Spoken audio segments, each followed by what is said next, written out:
The, I'm actually just blown away by my colleagues up here. I'm taking all these notes. I find that students who either have grown up knowing they're marginalized by race or economic status or gender, however that expresses itself for an individual student, or students who discover once they're at Stanford that they are marginalized because of a belief system or because of a sexual orientation that they were unaware of until they were at college. It really is interesting to see students recognize that there are places that they have a voice and places that they don't have a voice.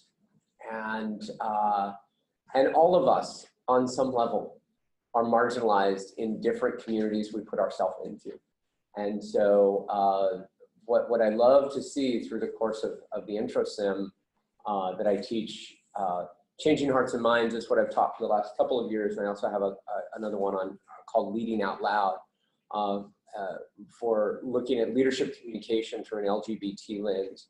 And I love both having the straight and the gay students in that section where everybody comes to terms with their privilege and everybody comes to terms with their being marginalized in some way. The feedback piece that allows that is really kind of at three different levels. I do believe some of the best teaching that I do is the feedback that I will do on a written or spoken assignment. I am not yet a Power 2. I have a pending application to be Power 2 that I have to revise.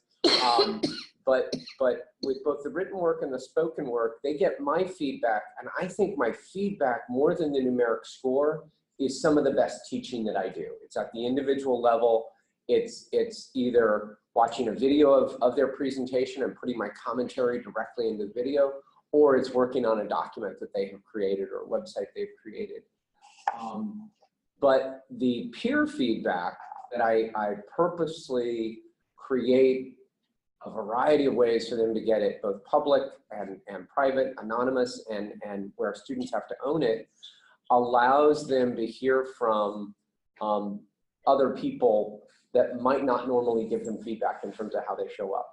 For example, a young man who is very outgoing, very gregarious, was captain of the team in high school, president of the student body, and to create a way in which somebody who is more of an introvert, that is not from his culture and not from his race, can actually have a conversation and say, in that presentation, when you did this, I felt this. And so creating environments that allow the marginalized as well as those who are not marginalized in the moment to have that dialogue and have those conversations. And then to invite all of the students to think about, when has your voice not been listened to? When have you been disregarded, or your emails not replied to by a recruiter, or a professor not calling on you in class? When have you felt that your voice wasn't being heard? Was there anything you could have done that could have allowed it to be heard? Or how do you be with those times that I have to be silent? And so I think it's both the feedback that I give, but also creating an avenue for very rich peer feedback. The last piece I'll just offer on that is the class I'm teaching right now. The 10 students that I have are also shadowing MBA students who are going through the preparation of essentially a TED Talk that they will do next week in a program we call Low Keynotes. So the undergrads get to go to coaching sessions, they get to sit in on rehearsals, they get to see how these students, 5 to 10 years their senior, are prepping a high stakes presentation. And at the very end, they actually give written feedback to that MBA student about their presentation.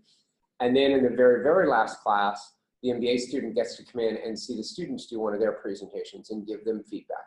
And so it creates that dynamic that's more similar to what they will have at work with an employer who is 5 to 10 years older than them, but that they can feel comfortable giving feedback about what worked and what didn't, and receiving that feedback from somebody who is a mentor to them, but also not that far along.